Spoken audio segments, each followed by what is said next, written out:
The sun hung like a copper penny in the azure sky when Delilah Turner first saw death staring her in the face. The year was 1878, and Delilah, 22 years old with copper hair that matched the burning sun, had never imagined her journey to Boise would end with her dangling over the edge of a ravine, the thorny underbrush below promising nothing but pain. "Don't move another inch, miss." The voice cut through her panic like a knife, deep and commanding. Delilah froze, her boots sending small cascades of pebbles down the steep incline. She had been traveling to Idaho Territory to take a position as a schoolteacher, but her stagecoach had been ambushed by bandits 2 days prior. She'd escaped on foot while the other passengers were being robbed, only to find herself hopelessly lost in the rugged terrain outside Boise. Now, as she clung to the crumbling edge of the ravine, she realized how foolish her escape had been. The ground beneath her right foot gave way and she slid further toward the thorned wash below. "My rope's tight, walk the line to me." The voice came again, steadier this time. "One step at a time along that narrow ridge. I won't let you fall." Delilah turned her head slightly to see a man on horseback, his lasso already spinning in the air. He wore a dust-covered hat pulled low over his eyes, but she could make out the strong line of his jaw beneath several days' worth of stubble. I can't," she stammered, feeling the earth continue to crumble beneath her feet. "You can and you will," he replied firmly, "unless you're keen on making friends with those thorns down below." Taking a deep breath, Delilah steadied herself and eyed the thin ridge of solid ground that curved toward her would-be rescuer. With one tentative step, then another, she began to inch her way along it, her heart pounding so loudly she was certain he could hear it. "That's it," he encouraged, his voice softer now. "Keep your eyes on me, not on the drop." The rope sailed through the air and landed perfectly around her waist. With practiced hands, he pulled it snug. "I've got you now. Keep walking." 3 more precarious steps and the ground finally widened. When she was close enough, the cowboy dismounted in one fluid motion and reached for her hand, pulling her the rest of the way to safety. "Thank you," she whispered, suddenly aware of how close they were standing. His eyes were the color of weathered sage, and they studied her face with an intensity that made her cheeks flush. "Yates Finley," he said, releasing her hand and tipping his hat slightly. "And you're a long way from anywhere safe, miss." "Delilah Turner," she replied, brushing the dust from her torn skirts. "I was heading to Boise when our stagecoach was robbed. I've been wandering for 2 days now." Yates's expression darkened. "The Blackwell gang, most likely. They've been terrorizing this stretch for months." He glanced at the setting sun. "We'd best get moving. My ranch is a few hours' ride from here. You can clean up and rest before continuing to Boise tomorrow." He untied the rope from around her waist and coiled it expertly before securing it to his saddle. "Can you ride?" he asked, gesturing to his horse, a magnificent chestnut stallion that pawed at the ground impatiently. "Yes," Delilah nodded, though in truth she had only ridden placid mares at her father's farm in Missouri. This beast looked far more spirited. Yates seemed to read her hesitation. "Don't worry. Thunder's got better manners than most men I know." Here, he cupped his hands to give her a boost, and Delilah placed her boot in his palms, allowing him to lift her onto the saddle. She settled awkwardly, grateful for the modesty her riding skirt provided despite its tattered state. Yates swung up behind her with ease, reaching around her to take the reins. The solid warmth of his chest against her back was both alarming and comforting after days alone in the wilderness. "Hold on tight," he instructed, nudging Thunder into motion. "The terrain gets rough from here." As they rode, Delilah learned that Yates ran a modest cattle operation about 15 miles outside of Boise. He'd been tracking strays when he spotted her precarious position on the ravine's edge. "Providence must have sent you," she said, wincing as a particularly rough patch of trail jostled her already sore body. Yates chuckled, the sound rumbling through his chest and into her back. "Providence or dumb luck. Either way, I'm glad I found you before nightfall. These hills aren't kind after dark." The sun was casting long shadows by the time a small ranch house came into view. It wasn't grand, but the sight of smoke curling from the chimney made Delilah's eyes fill with tears of relief. "Home, sweet home," Yates murmured, guiding Thunder toward the modest structure. "It's not much, but it's mine." A weathered barn stood nearby, alongside a corral where several horses grazed.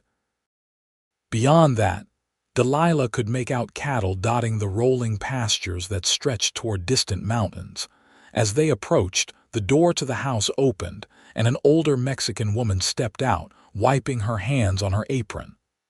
"Senor Yates, you bring company," she called, her face creasing into a smile that quickly turned to concern as she got a better look at Delilah's disheveled appearance. "Esperanza, this is Miss Turner," Yates explained as he dismounted and reached up to help Delilah down. "She had some trouble with bandits on the road to Boise. She'll be staying the night." "Dios mío," Esperanza exclaimed, hurrying forward. "Come inside, pobrecita. You look half dead from thirst and hunger." Delilah's legs nearly gave out as her feet touched the ground, but Yates's strong hand steadied her. She hadn't realized how exhausted she truly was until that moment. "Thank you," she whispered again, this time to both of them. "Esperanza is my housekeeper," Yates explained as he guided her toward the house. "She's been with me since I built this place 5 years ago. Best cook in the territory, too." Inside, the ranch house was simple but comfortable. A stone fireplace dominated one wall of the main room, with sturdy wooden furniture arranged around it. Bookshelves lined another wall, surprising Delilah with their abundance of volumes, and a few landscape paintings brightened the space. "Let me show you where you can freshen up," Esperanza said kindly, leading Delilah toward a back room. "I'll find you some clean clothes. They will be too big, but better than what you have now, no."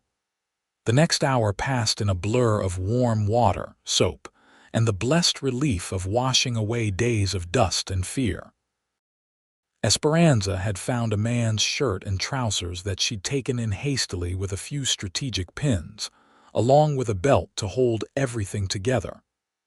The outfit was far from proper, but Delilah was beyond caring about propriety.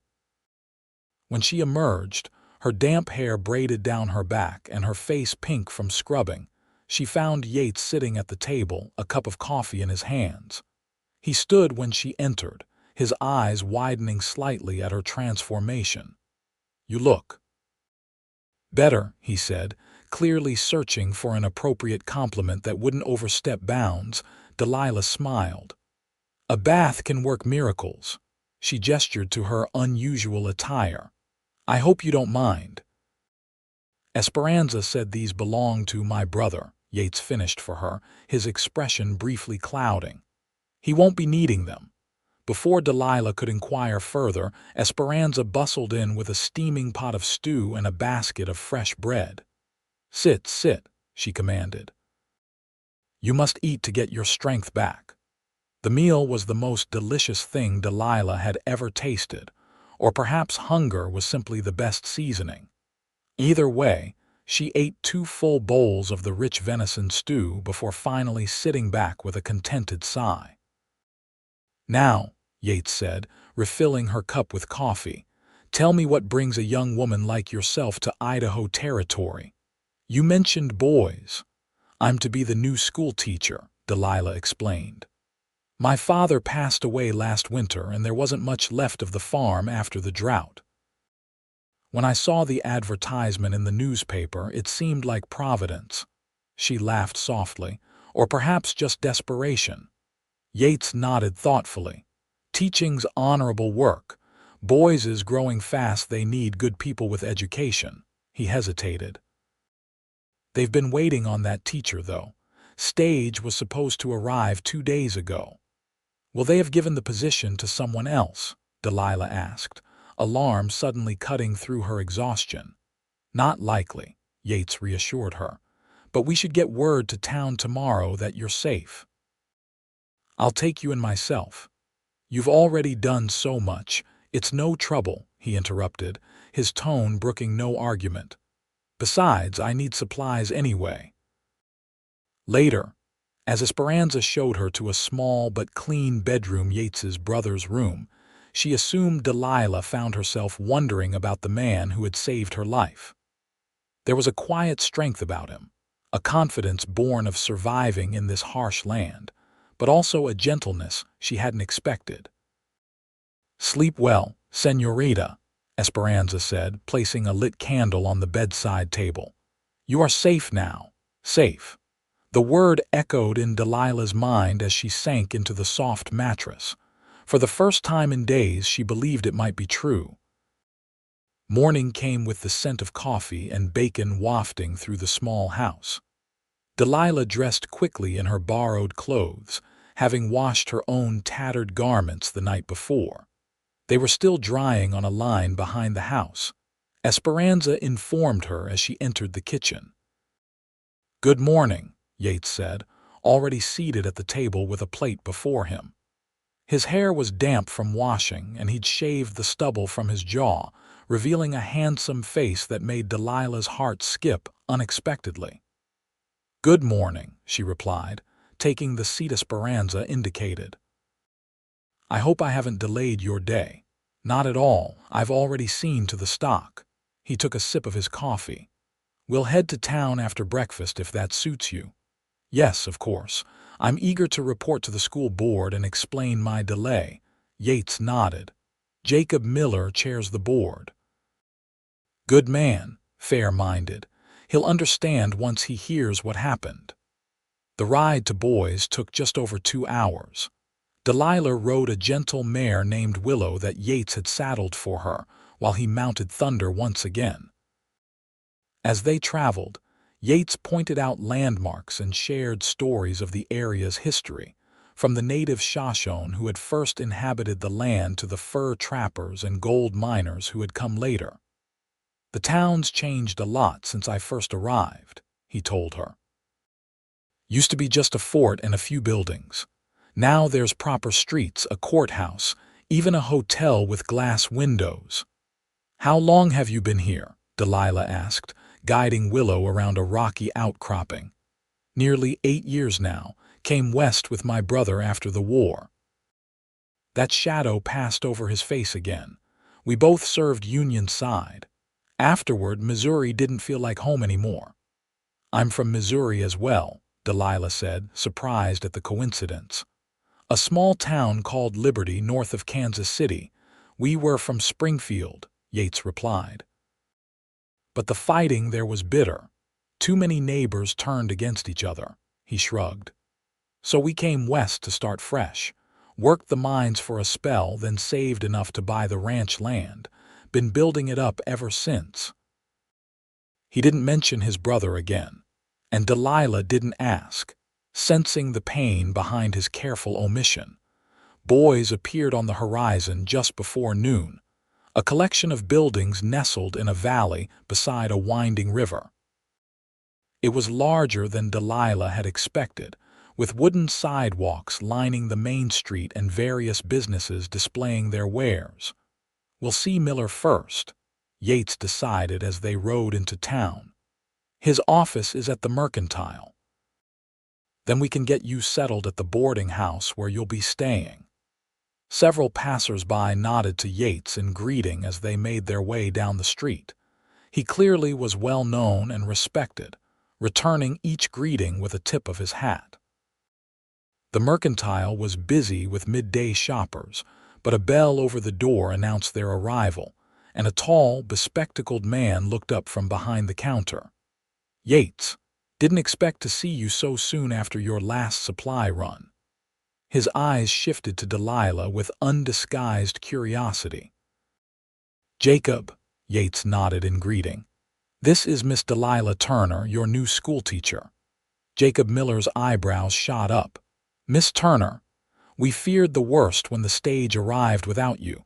The driver said bandits had struck and a young woman had fled into the hills." He came around the counter, extending his hand. "We're mighty relieved to see you safe and sound." "Mr. Finley found me yesterday," Delilah explained, shaking his hand. "I was quite lost after escaping the robbery." "A fortunate encounter indeed," Miller said, glancing between them with a hint of amusement. "Well, this calls for a proper welcome.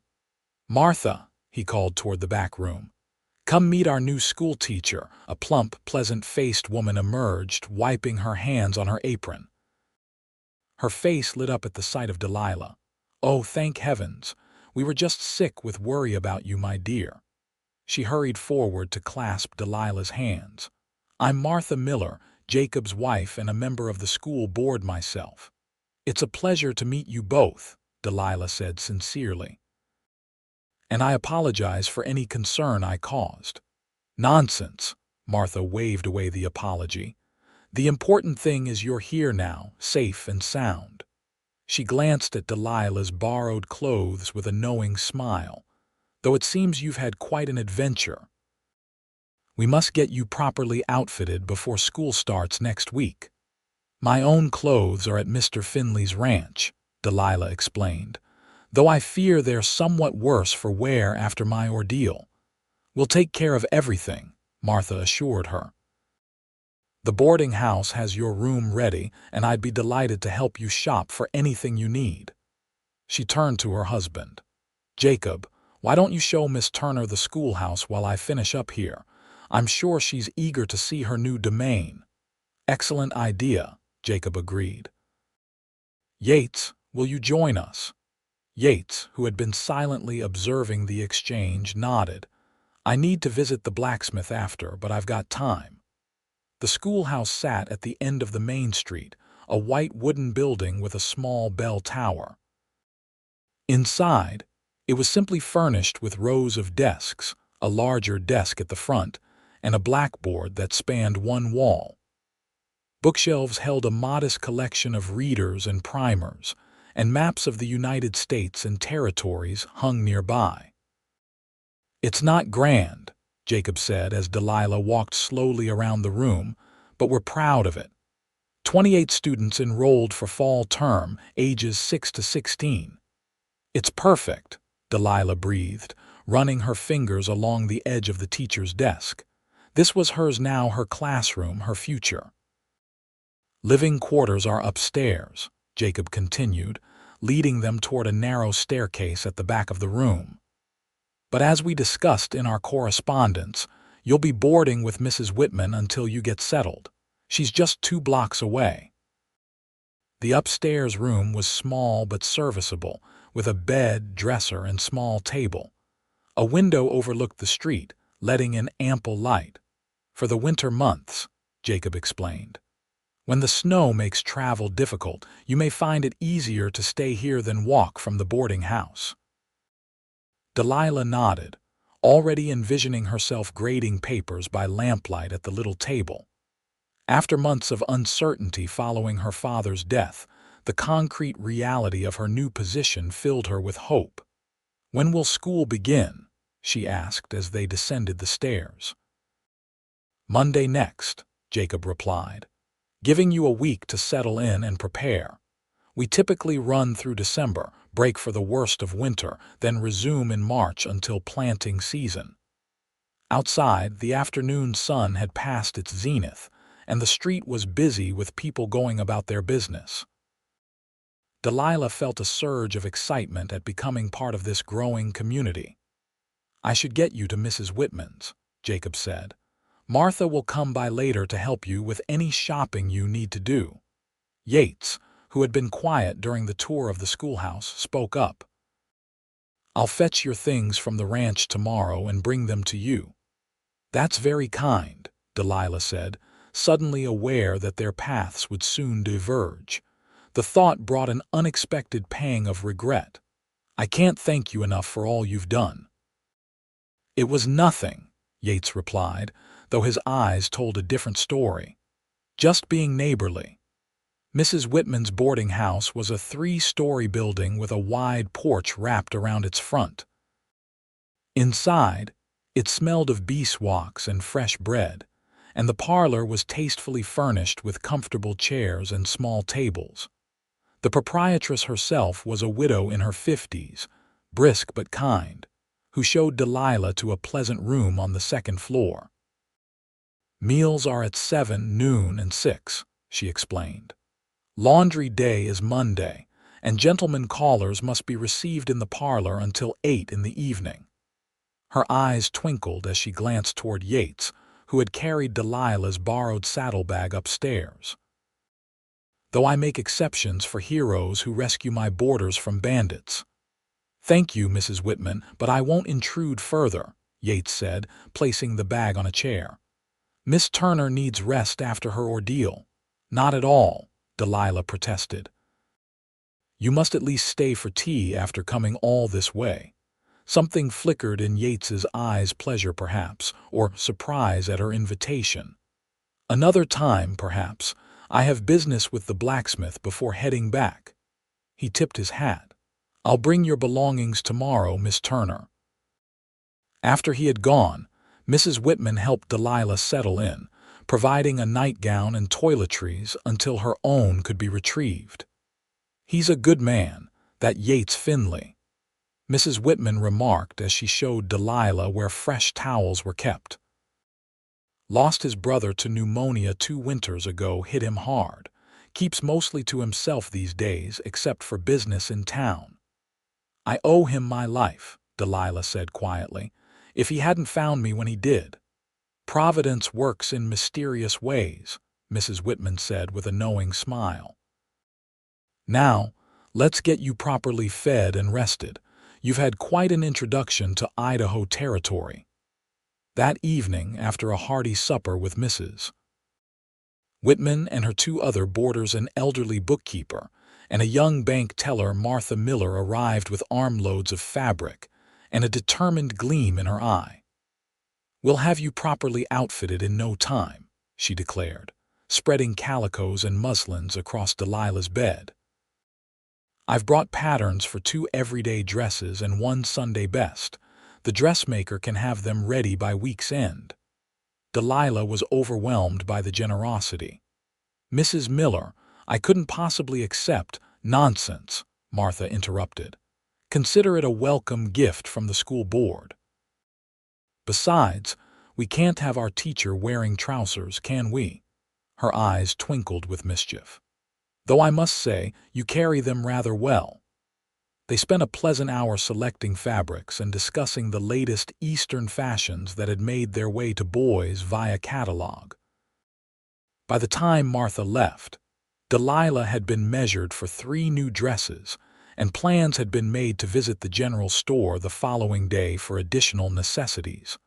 Alone at last, Delilah sat by the window, watching as lamps were lit along the main street. Her thoughts drifted to Yates Finley and his quiet strength. There was a story there. She sensed one of loss and resilience. The war, his brother's death, the solitary life on his ranch with only Esperanza for company.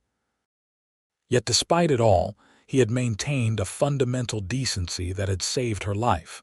Tomorrow he would return with her belongings, and then what? Their paths had no reason to cross again. She was the town's new schoolteacher. He was a rancher who rarely came to town. The thought left her strangely melancholy. Sleep came fitfully that night, her dreams filled with crumbling ravines and thorny washes, and always a rope sailing through the air to catch her just before she fell. Morning brought sunshine streaming through her window, and the sounds of boys awakening to a new day. Delilah dressed in the clothes she'd borrowed from Yates, carefully folding the nightgown Mrs. Whitman had lent her. After a breakfast of eggs and biscuits with the other boarders, she set out to explore the town that would be her new home.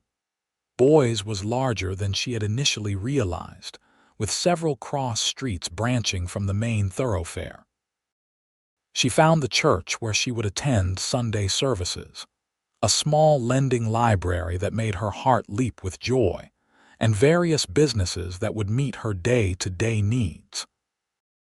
People nodded in greeting as she passed, some stopping to introduce themselves once they learned she was the new schoolteacher.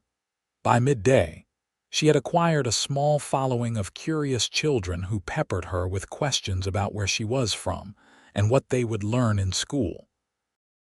Their enthusiasm was infectious, and Delilah found herself sketching out lesson plans in her mind as she answered their queries. She was just emerging from the general store, where she had purchased a few necessities on credit against her first month's salary, when she spotted a familiar chestnut stallion tied outside the mercantile. Her heart quickened unexpectedly at the sight. Inside, she found Yates discussing grain prices with Jacob Miller. A trunk from the stagecoach sat on the floor beside them. "Miss Turner," Yates greeted her with a tip of his hat. His eyes took in her appearance, still clad in his brother's clothes. "I see you're getting acquainted with the town." "Yes, everyone has been most welcoming," she replied, trying to ignore the warmth that spread through her at the sight of him. He looked different in town clothes, a clean shirt and vest beneath his usual duster, his boots polished. "Is that my trunk?" "It is," he confirmed. "After I left you yesterday, I rode out to where the stage was robbed, found some of your belongings scattered about. The trunk was broken open, but most of the contents seemed intact." He hesitated. "I'm afraid your money and jewelry were taken, though." "I had very little of either," Delilah assured him, kneeling to open the trunk. Inside, her clothes were indeed rumpled but present, along with her teaching certificates and a small, leather-bound volume of Shakespeare's sonnets that had belonged to her mother. "This is more than I hoped for." "Thank you, Mr. Finley." "Yates," he corrected gently. "Yates," she repeated, looking up at him with gratitude. "You've gone above and beyond kindness." "I've invited Yates to supper tonight," Jacob interjected, watching their exchange with interest. "Martha insists on properly thanking him for delivering our teacher safely. You'll join us as well, of course." "I'd be honored," Delilah said sincerely. "Jacob, help me get this trunk over to Mrs. Whitman's," Yates said, clearly uncomfortable with their gratitude. "Miss Turner, we'll see you at the Millers at 6. That evening, dressed in one of her recovered gowns hastily pressed by Mrs. Whitman, Delilah made her way to the Millers' home, a tidy 2-story house behind the mercantile. Martha greeted her at the door with a warm embrace. "Come in, come in. Yates has just arrived and dinner is almost ready." She lowered her voice to a conspiratorial whisper. "He cleans up rather nicely, doesn't he?" Delilah followed her into a comfortable parlor where Jacob and Yates stood by the fireplace, glasses of amber liquid in hand. Yates had indeed cleaned up nicely, wearing a dark suit that fit his broad shoulders perfectly. His hair was neatly combed, and for the first time, Delilah noticed a small scar that ran along his jawline, just below his left ear. He turned as she entered, and something in his expression made her cheeks warm. For a moment neither spoke until Jacob cleared his throat. "Ah, Miss Turner, right on time. Shall we move to the dining room? Martha has outdone herself tonight. Dinner was a lively affair." The Millers had also invited the town doctor and his wife, as well as the young pastor and his new bride. Conversation flowed easily from local news to national politics to memories of life back east. Delilah found herself seated beside Yates, acutely aware of his presence throughout the meal. "So, Miss Turner," Dr. Reynolds said during a lull in conversation, "what made you choose Boise of all places? A young woman with your education could find teaching positions in more established communities." All eyes turned to her, including Yates's, whose interest seemed more than casual. "After my father died," she began, "our farm was sold to cover his debts. I had been teaching in our local school, but—" She hesitated, unsure how much to reveal. "But," Martha prompted gently, "the new schoolmaster made it clear that my continued employment depended on accepting his proposal of marriage," Delilah said, her voice steady despite the painful memory. "When I declined, my position became untenable. I saw the advertisement for boys and thought, well, I thought a fresh start in a new place might be just what I needed." "His loss is certainly our gain," Jacob said firmly. "And any man who would use his position to coerce a lady isn't worthy of the title of schoolmaster." "Or gentleman," Yates added quietly, his eyes meeting Delilah's. Something passed between them in that moment, understanding, perhaps, or shared experience of starting anew. After dinner, while the others retired to the parlor for coffee, Yates asked if Delilah might like to step onto the porch for some fresh air. The evening was mild, stars beginning to appear in the deepening blue sky. "I wanted to thank you again," Delilah said as they stood side by side at the porch railing. "Not just for saving my life, but for retrieving my belongings. Those teaching certificates would have been impossible to replace out here." "It was nothing," Yates replied, his hands resting on the railing. "Anyone would have done the same. But it wasn't anyone, it was you." Delilah turned to face him. "And I'm grateful." Yates looked at her then, really looked at her, as if seeing past her polite words to the truth beneath them. "You're building a new life here, that takes courage. So did coming west after the war," she countered, "starting a ranch from nothing." A shadow crossed his face. "My brother Daniel and I did it together. He was the one with real vision, I just followed along. And after he died—" Delilah asked softly, "After he died, I nearly sold the place. Couldn't see the point of it anymore." Yates gazed out at the darkening street. "But then I realized it was his legacy as much as mine. Couldn't just abandon it." "I understand that feeling," Delilah said. "After my father died, I wanted to keep the farm going, but—" She shrugged. "Some things aren't meant to be saved. And some things are," Yates replied, his eyes finding hers again. "Miss Turner, Delilah, I'd like to call on you properly if you'd permit it." The directness of his request caught her by surprise. "You hardly know me." "I know enough," he said simply. "I know you faced down bandits and survived 2 days alone in the wilderness. I know you chose to start over in a strange place rather than compromise your principles. Those things tell me more about your character than 100 parlor conversations could." Delilah felt her pulse quicken.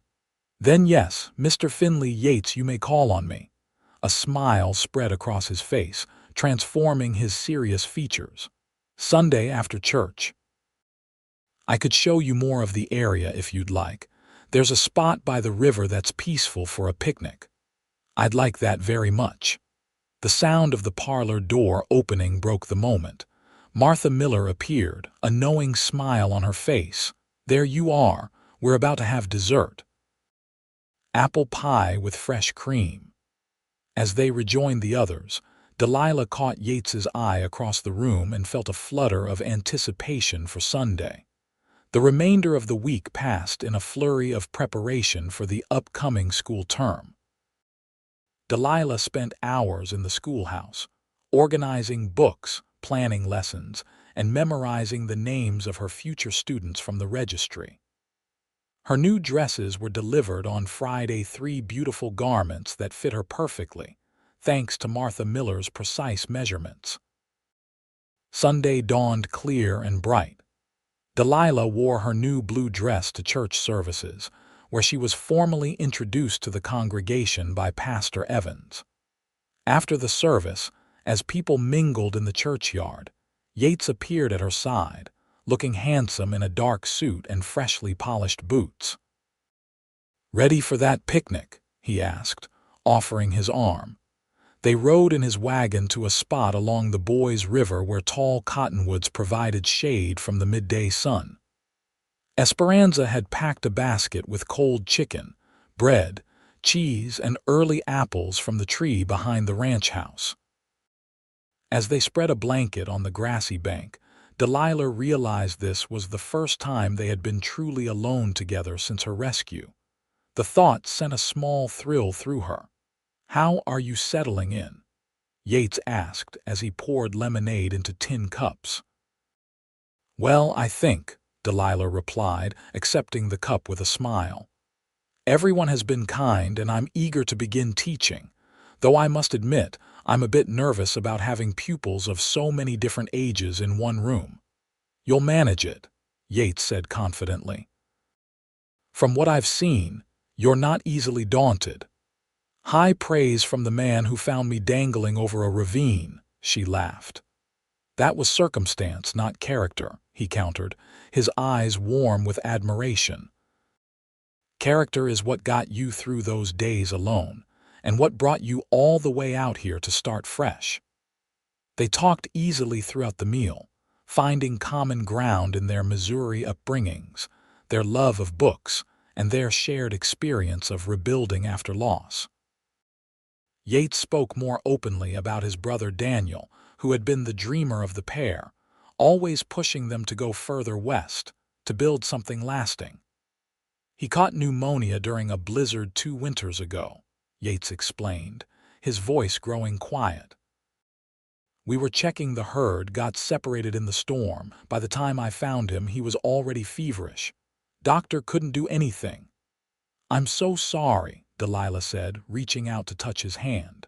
"It was quick, at least," Yates said, his fingers curling around hers. "But afterward I just withdrew, focused on the ranch, nothing else. Esperanza says I became a hermit," he smiled slightly. "She was right." "And now?" Delilah asked, aware that his hand still held hers. "Now I'm having a picnic with the new schoolteacher," he replied, his eyes crinkling at the corners. "Esperanza is quite smug about it, actually. She's been telling me for months that I need to start living again." "Wise woman," Delilah murmured. "She is that," Yates agreed. "She's threatened to quit and move in with her niece in town if I don't stop moping around like a lost calf, as she puts it." Delilah laughed, enchanted by this glimpse into his life. "I'd like to know her better. She was very kind to me." "She liked you," Yates said. "She doesn't take to everyone, but she said you had ojos honestos, honest eyes." He hesitated, then added, "I agree with her assessment." The afternoon passed too quickly. They walked along the riverbank, skipped stones across the water's surface, and talked of everything and nothing. By the time they returned to town, the sun was beginning to set, painting the sky in brilliant oranges and pinks. "May I call on you again?"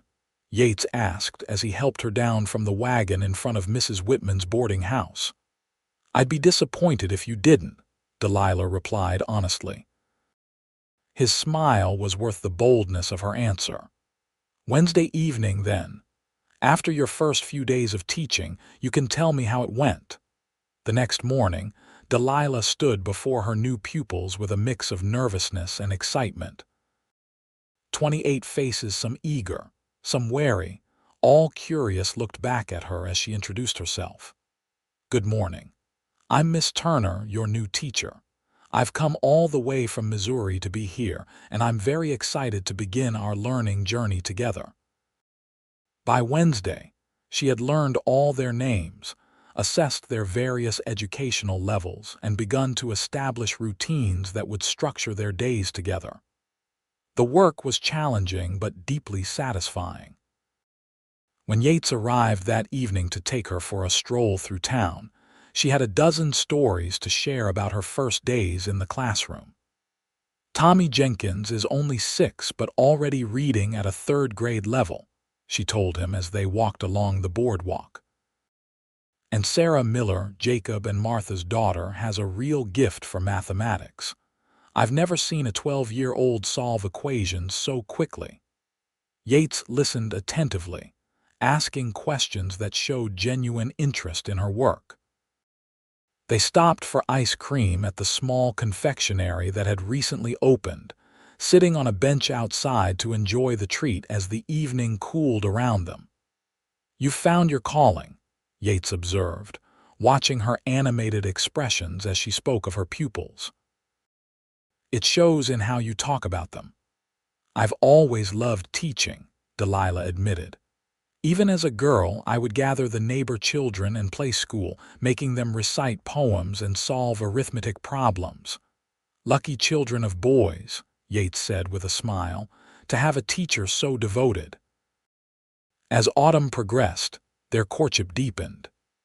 Yates came to town twice a week without fail, sometimes for dinner at the Millers', sometimes for walks along the river, and occasionally to help with repairs at the schoolhouse. He attended the Harvest Festival in October, where Delilah's students performed recitations and songs for the community, and afterward presented her with a small bouquet of late-blooming wildflowers. "You've done wonders with them in such a short time," he said as they stood outside the schoolhouse, the sounds of the festival continuing behind them. "Every parent in town is singing your praises." "It's the children who deserve the credit," Delilah demurred. "They're eager to learn." "Because you make them want to," Yates insisted. "You have a gift, Delilah." The way he said her name sent warmth spreading through her chest. In the weeks since their first picnic, they had grown increasingly comfortable with each other, the initial formality giving way to genuine friendship and something neither had yet put into words. "Will you come to the ranch for Thanksgiving?" Yates asked suddenly. "Esperanza is already planning a feast and she specifically asked me to invite you. The Millers will come too, and Dr. Reynolds and his wife." "I'd love to," Delilah said, touched by the invitation. "Good," Yates replied, his relief evident. "I was hoping you'd say that." As November brought colder weather, Delilah found herself looking forward to her visits with Yates with increasing anticipation. He had become not just a suitor but a true friend, someone with whom she could share her thoughts and dreams without reservation. Thanksgiving at the ranch was everything she had hoped for and more. Esperanza had indeed prepared a feast, and the house was warm with good food and better company. After dinner, while the others gathered in the main room for coffee, Yates asked Delilah if she'd like to see the new foal that had been born the week before. The barn was warm and fragrant with hay. In a stall at the far end, a mare stood protectively over her gangly foal, who regarded them with curious dark eyes. "She's beautiful," Delilah whispered, watching as the foal took a few uncertain steps toward them. "What will you call her?" "I thought perhaps you might name her," Yates said, his voice soft in the dimly lit space. Delilah looked up at him in surprise. "Me? But she's yours." "I'd like her to be yours, actually," Yates replied, meeting her gaze steadily. "A gift, for when the snow makes walking to school difficult." "Yates, I couldn't possibly. You can and you will," he said, echoing the words he'd spoken that day by the ravine. A smile tugged at his lips. "Unless you're keen on trudging through snowdrifts all winter." Delilah laughed, remembering how those same words had given her courage months ago. "In that case I accept, and I shall call her Hope." "A fine name," Yates approved, reaching out to stroke the mare's neck. "She'll be ready for light riding by spring." They stood in companionable silence for a moment, watching the foal explore her stall. Then Yates turned to face Delilah fully, his expression serious. "There's something else I'd like to give you," he said, reaching into his pocket. "If you'll accept it." He withdrew a small box and opened it to reveal a simple gold ring set with a modest diamond. Delilah's breath caught in her throat. "Delilah Turner," Yates said, his voice steady despite the vulnerability in his eyes. "These past months have brought me back to life in ways I never expected. You've reminded me that there's more to living than just surviving. I've come to love you deeply and completely, and I would be honored if you would consider becoming my wife." Tears blurred Delilah's vision. "Yes," she whispered, her heart so full she could barely speak. "Yes, Yates, I love you too." He slipped the ring onto her finger, then drew her into his arms, his kiss gentle but filled with promise. When they finally parted, Delilah rested her forehead against his chest, listening to the steady beat of his heart. "I never imagined," she murmured, "when I set out for Boise, that I would find not just a new beginning but a new love as well." "Providence works in mysterious ways," Yates quoted with a smile, echoing Mrs. Whitman's words from months ago. "Shall we go share our news with the others?" They returned to the house hand in hand, their happiness evident to all even before they announced their engagement. Martha Miller cried happy tears, Jacob shook Yates's hand with vigorous approval, and Esperanza simply nodded as if she had known all along that this would be the outcome. "When will the wedding be?" Martha asked, already planning in her practical way. Delilah looked to Yates, who squeezed her hand. "Spring," he suggested. "After the school term ends." "Perfect," Delilah agreed. "That gives us time to prepare, and the weather will be favorable for travel if any of my relatives from Missouri wish to attend." The winter months passed in a flurry of teaching, wedding preparations, and stolen moments together whenever weather permitted Yates to make the journey into town. On the worst days, when snow made the roads impassable, Delilah would stand at her classroom window, looking out toward the distant hills where she knew Yates was tending his cattle, and feel a wave of gratitude for the life that was taking shape before her. By March, as the snow began to melt and the first crocuses pushed through the soil, Hope was indeed ready for light riding, just as Yates had predicted. On weekends, he taught Delilah to handle the spirited young horse, his patience and gentle instruction building her confidence with each lesson. "You're a natural," he told her one Saturday in early April as they rode side by side through a meadow bright with early wildflowers. "Hope responds to you better than to me." "We understand each other," Delilah said, patting the mare's sleek neck. "We're both learning as we go." As the wedding day approached, preparations intensified. Martha and Esperanza worked together to ensure everything would be perfect, from the flowers that would decorate the church to the feast that would follow at the ranch. Delilah's dress, sewn by the town's dressmaker with fabric ordered specially from San Francisco, hung in her room at Mrs. Whitman's, a vision in ivory satin and lace. 2 weeks before the wedding, a letter arrived from Liberty, Missouri. Delilah's aunt, her father's sister, wrote that she and her husband would indeed make the journey to Idaho for the ceremony. The news filled Delilah with joy. She had feared none of her family would be able to attend. "They'll arrive next week," she told Yates that evening as they sat on Mrs. Whitman's porch. "I haven't seen them since Father's funeral." "I'm glad," Yates said, genuinely pleased for her sake. "Family should be present for such occasions." "They're my only family now," Delilah said softly. "Until I marry you, that is." Yates took her hand, his thumb tracing circles on her palm. "Then, the best possible outcome from our wedding is that we begin our own family." The implication in his words brought a blush to Delilah's cheeks, but also a warm anticipation for their shared future. On the day of the wedding, May 15, 1879, Boise awoke to perfect spring weather. Delilah dressed with Martha Miller's help, her hands trembling slightly as she secured the pearl earrings that had been her mother's, the one piece of jewelry the bandits had overlooked, as she'd been wearing them during the robbery.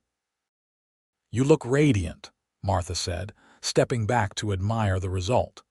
"Yates won't know what hit him." The church was filled to capacity, not just with invited guests but with many of Delilah's students and their families who had come to witness their teacher's special day. As her uncle walked her down the aisle, Delilah's eyes found Yates waiting at the altar, his expression of wonder and love making her heart soar. "Dearly beloved," Pastor Evans began, his voice carrying throughout the hushed church, "we are gathered here today to witness the union of Yates Finley and Delilah Turner in holy matrimony." The ceremony was simple but deeply meaningful. When they exchanged vows, Yates's voice was steady and sure, while Delilah's trembled slightly with emotion. The rings, his a plain gold band, hers the engagement ring now joined by a matching wedding band, gleamed in the sunlight streaming through the church windows. "I now pronounce you husband and wife," Pastor Evans declared. "Yates, you may kiss your bride." The kiss was tender and brief, mindful of their audience but full of promise for later, when they would be alone. The celebration at the ranch lasted well into the evening. Tables had been set up in the yard, decorated with wildflowers and ribbons. Esperanza had outdone herself with the feast, and a local fiddler provided music for dancing after the meal. As twilight descended, Yates led Delilah away from the festivities to a quiet spot beneath an old oak tree. "Happy, Mrs. Finley?" he asked, his arms encircling her waist. "Completely," she answered truthfully, reaching up to touch his face. "And you?" "More than I ever thought possible," Yates said, bending to kiss her with more fervor than he had shown in the church. When they parted, both breathless, he rested his forehead against hers. "I never thought I'd find love again after Daniel died. Never thought I deserved it somehow." "Everyone deserves love, Yates," Delilah said softly. "Especially you." Later, after the guests had departed and the newlyweds had retired to the master bedroom freshly painted and furnished for Delilah's arrival, they lay in each other's arms, talking of their future.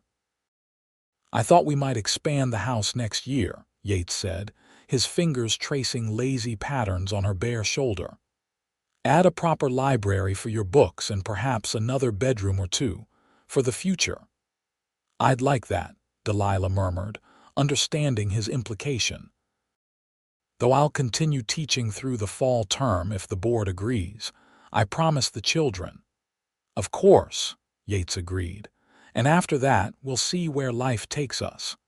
Life took them on a journey neither could have fully anticipated on that fateful day by the ravine. The following spring, Delilah gave birth to a son they named Daniel Jacob Finley, honoring both Yates's brother and their dear friend Jacob Miller. 2 years later, a daughter joined their family, Marion Elizabeth Finley, with her mother's copper hair and her father's sage green eyes. The ranch prospered under their joint care. Yates expanded the cattle operation, while Delilah started a small apple orchard that eventually produced the finest fruit in the county. Though she had resigned her formal teaching position after Daniel's birth, she never truly stopped being a teacher. As their children grew, she taught them at home until they were old enough to attend school in town, and she often hosted neighboring children for impromptu lessons in the library Yates had built for her. In 1885, when Daniel was 5 and Marion 3, Esperanza's niece fell ill, and the faithful housekeeper asked for leave to care for her in town. What was meant to be a temporary arrangement became permanent when Esperanza fell in love with the local baker, a widower with grown children, and married him that Christmas. "I never thought I would see the day," Yates laughed when they received the news. Esperanza always claimed she was too set in her ways for marriage. "Love has a way of changing our most firmly held convictions," Delilah replied, thinking of how she had once vowed never to leave Missouri and how grateful she now was for the twist of fate that had brought her west. As the years passed, Boise grew from a frontier town into a proper city. The railroad came, bringing new settlers and opportunities. The Finley ranch expanded to include not just cattle but also horses, as Yates began breeding and training quality stock with Hope's descendants.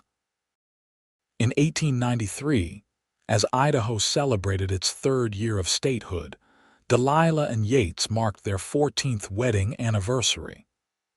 Sitting on the porch of their expanded home, watching Daniel practice roping while Marion read a book beneath an apple tree, Delilah felt a profound sense of contentment.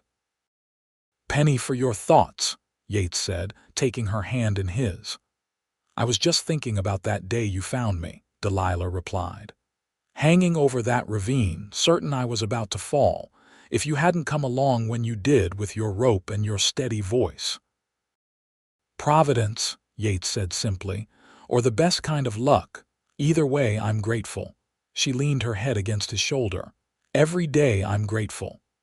"As am I," Yates murmured, pressing a kiss to her temple, "for the life we've built for our children for you." They sat in comfortable silence, watching the sun begin its descent toward the distant mountains.